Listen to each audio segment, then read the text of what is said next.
Okay, what we're thinking of as aliens, Art, they're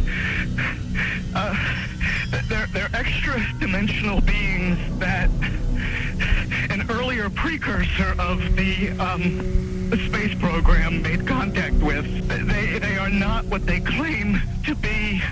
They want the major population centers wiped out so that the few that are left will be more easily controllable.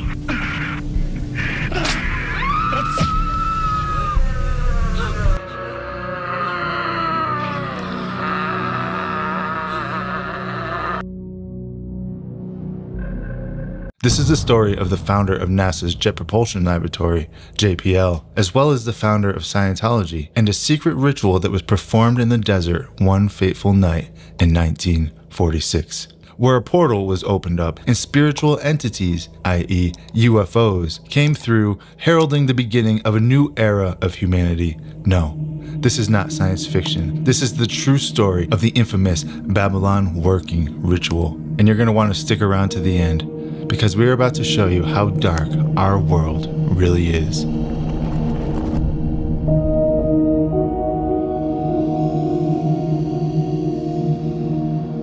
I'd like to ask you a few questions about Jack Parsons, if I could. Both compliments of Jack Parsons. Then the darkness began to fall. As the darkness and corruption leave a vestige of the thoughts that once we had. Our faith keeps the darkness of hell at bay. Once you've looked into the darkness, I think you carry it with you for the rest of your life. They performed satanic did dark rituals, drank blood, probably sacrificed some goats. Jack Parsons.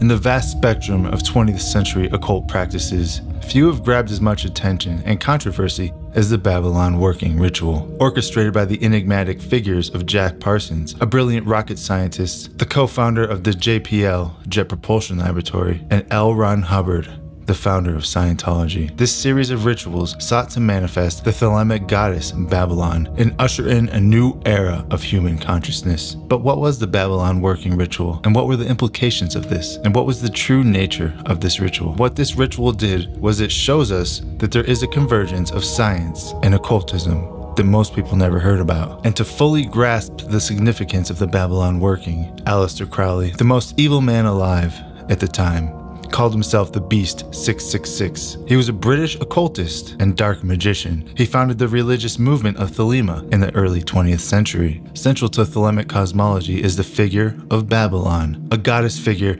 embodying the liberating and transformative forces of the divine feminine. In Crowley's vision, Babylon would play a pivotal role in the forthcoming Aeon of Horus, a new era of human evolution and spiritual emancipation. Jack Parsons was an ardent follower of Aleister Crowley and his teachings, and he believed himself to be a key agent in this coming transformation. While many knew Parsons for his groundbreaking work in rocketry, fewer were aware of his deep engagement with the occult. In early 1946, Jack Parsons was joined by L. Ron Hubbard, an aspiring writer who would later achieve fame, or infamy, as the founder of Scientology. Two of them embarked on the Babylon working ritual. It was a series of rituals that was designed to incarnate the spirit of Babylon into human form, ultimately aiming to birth the so-called Moon Child, a magical child that would herald in a new dawn of humanity.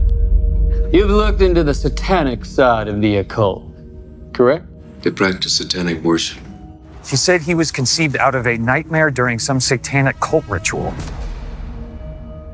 Drawing from a combination of Thelemic rites, Enochian magic, and their own incantations, Parsons and Hubbard conducted this ritual over several weeks. They believe their efforts bore fruit when Parsons met and became involved with an artist named Marjorie Cameron, whom he considered the earthly embodiment of Babylon. There was an event that took place back in the late 40s known as the Babylon working ritual. Now, this was a ritual that was carried out by Jack Parsons, JPL. You know, people will even to this day say that JPL stands for Jack Parsons Laboratories, but on paper it's Jet Propulsion Laboratories. JPL is major. It's a historic, so much surrounding this, so much history here. Jack Parsons was not professionally trained, yet he was tapping into high technology and building rockets. How do you do that without any type of formal training? There were no rocket programs in America before Jack Parsons. This is paramount to understand. This guy was tapping into, theosophy, Thelema, the religion of Aleister Crowley. He was a disciple of Aleister Crowley, and he was working with L. Ron Hubbard, who was the founder of Scientology. Interestingly, not only did L. Ron Hubbard start Scientology, but he was a science fiction writer. The movie Battlefield Earth with John Travolta, well, that was written by L. Ron Hubbard. Interestingly, also, John Travolta is a Scientologist, right?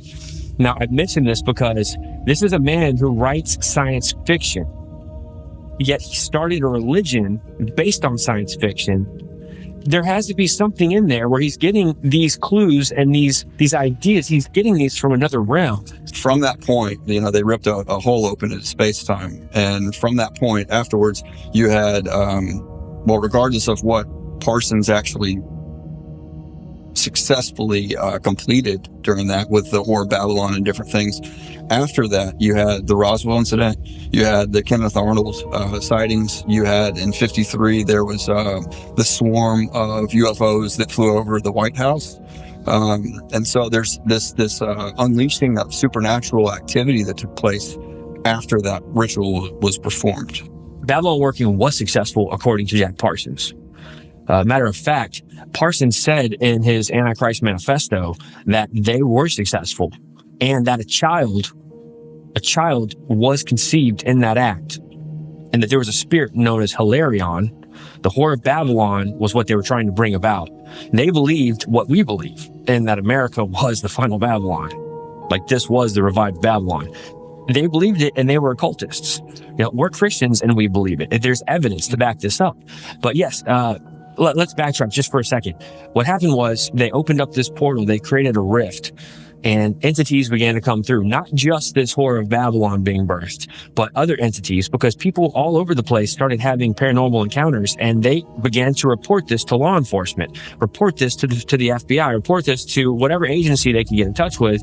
And so the federal agencies said, we've got to come up with an answer for this. We were not prepared for any of this. There's UFO activity. There's talk of entities and demons and winged creatures and just all kinds of weird, just paranormal demonic activity following this ritual that Jack Parsons said finally worked.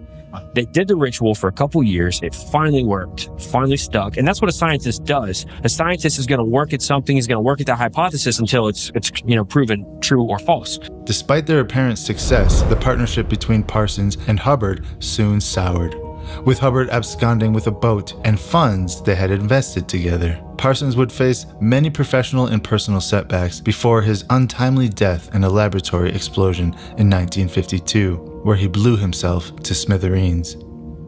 The ritual also underscored the blurred boundaries between science, religion, and magic. In the mid-20th century, when many top scientists were involved with the occult, both Parsons and Hubbard each influenced each other in their respective fields. They were deeply enmeshed in occult practices, satanic rituals. It's delinquency. It's satanic. Some kind of ritual, satanic in nature. I don't know. Satanic ritual? Oh, all the time. And this reflected a broader societal fascination at the time with the unknown. Aleister Crowley was the foundational figure of Thelema and a significant influence on Parsons, and he once drew a being that he made contact with during a ritual that looks exactly like what we see as gray aliens. This proves that gray aliens are nothing more than demons. They're evil beings that are manifested through satanic rituals. Just look at the picture. It's exactly like a modern-day gray alien. Here's the thing, everybody.